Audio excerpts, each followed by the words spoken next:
I should have done this video about this movie on Wednesday, Hump Day, because, well, there's humping in it. Very loud humping. Continuing the 5-movie tag from Jon D Barker. So far, Duck Soup, Lawrence of Arabia, Yojimbo. By the way, those are clickable if you want to catch up. And today, Monterey Pop. This one hit me twice. First, in 1968, when I saw it in a small cinema in New York's East Side, and then again, well, I'll get to that. The film was shot in June 1967 at the very first great international rock festival ever. Up till then, there had been jazz festivals, folk festivals, but before Monterey Pop, nobody had ever done a rock festival on this scale. Who played? Well, The Who in their first U.S. performance, and a lineup of performers from folk rock, pop rock, acid rock, blues, funk, raga. I'm not sure there is a category to hold Jimi Hendrix. When the promoters had trouble raising money for the event, they organized it as a charity, promised to donate the ticket sales, and this sounds almost unbelievable. They got the performers to perform for free. These performers. Well, it was the beginning of the summer of love. Hippies. For Jimi Hendrix, Monterey Pop was a triumphal return to the U.S. after 9 months in London. You know those 60s British rockers Americans call the British invasion?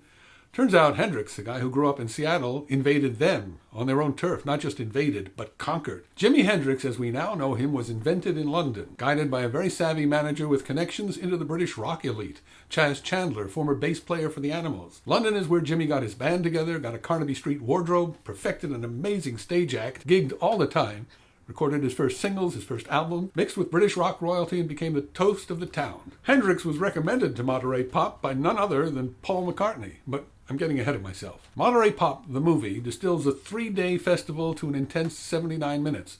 No stage waits, no let-ups. Now, I'm not going to tell you that every act and every song is killer, but enough of them are. Sadly, one of the breakout stars of the festival and the film, Otis Redding, was already dead, plane crash, when the film was released. Jimi Hendrix and Janis Joplin would be dead within 2 years. Mama Cass Elliot within 5. But fortunately for history, there was a crew of brilliant cameramen and a world-class recording engineer and a master filmmaker, D.A. Pennebaker, to capture them at their best. These film crews had no idea what to expect on Sunday afternoon. Some guy with a sitar was scheduled to do a 3-hour set. I'm guessing this was the first time most of the audience had ever heard Ravi Shankar and Ala Raka. Mind you, Shankar was already world famous among people who paid even the slightest attention to Indian music, but his recent association with Beatle George Harrison was bringing him a whole new audience. The camera coverage of Shankar and Raka is so intimate and revealing, the music just astonishing.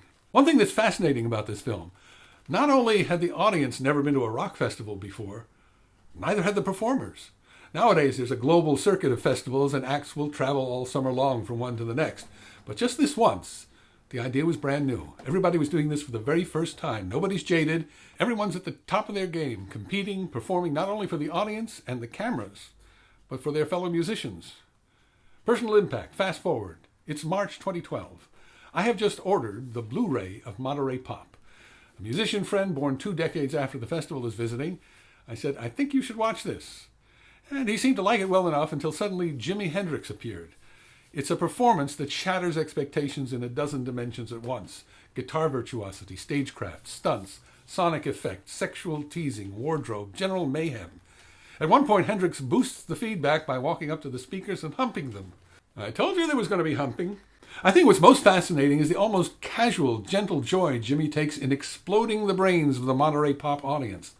He knows he's got him. He's ready. He had been in rock bands since he was a teenager, honed strong R&B and blues chops playing backup for Little Richard, Sam Cooke, and the Isley Brothers, used his time in London to craft an act specifically for rock audiences. And it all comes together at Monterey. My friend knew little more of Jimi Hendrix than the name, and he took it full blast. After picking his jaw up off the floor and scraping his brains off the wall, he insisted we spend the next 3 hours pulling down every bit of video on Hendrix we could find online. By the way, the Blu-ray of Monterey Pop is very generous. You have a choice of 3 mixes, the original and 2 modern mixes, if you might prefer those. And it's chock-filled with extras, including outtake performances that didn't make it into the official film, informative commentaries. And a second disc has 2 bonus films, Jimi Plays Monterey and Shake, Otis at Monterey. They're interviews plus everything that was filmed of the Jimi Hendrix experience, and Otis Redding, who, by the way, is backed by Booker T and the MGs. Next up in this series, Bart and Fink by the Coen brothers. And then we'll be done. I'd love to know what films have had an impact on you. I'm tagging Morgan Page, Paul Neefsey, Jason Beck, Brierly Bishop, Sammy Paul, and Barry Aldridge. You don't actually need a tag to do this, but if you want one, just ask in the comments. Until next time, I'm Mickeleh.